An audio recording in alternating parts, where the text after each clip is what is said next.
So if you have to travel with fish, this is one thing I always say. If you travel with fish, you must be ready to carry some water along. If you are not ready to carry water along, then you are not ready to travel with fish.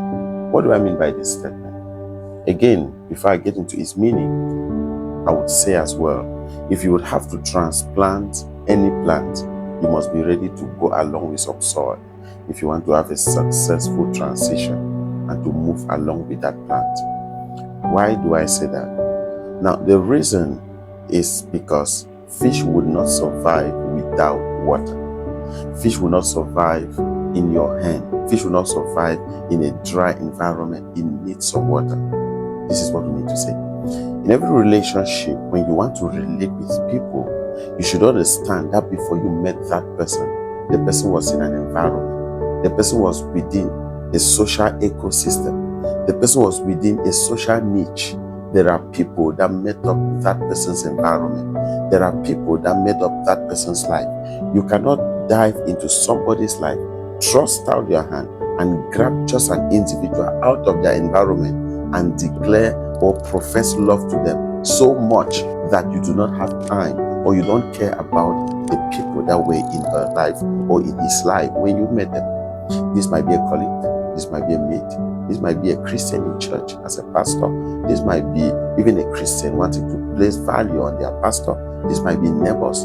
But this is one thing we are saying. If you build any form of a relationship, you must know the person you are trying to build a lasting relationship with that person has a social ecosystem.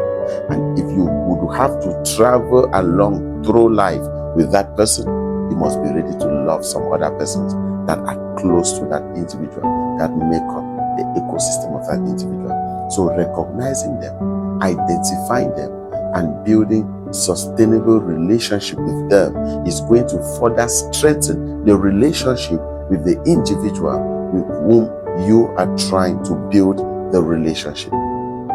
This is a simple plan. I've seen people miss out on this so much.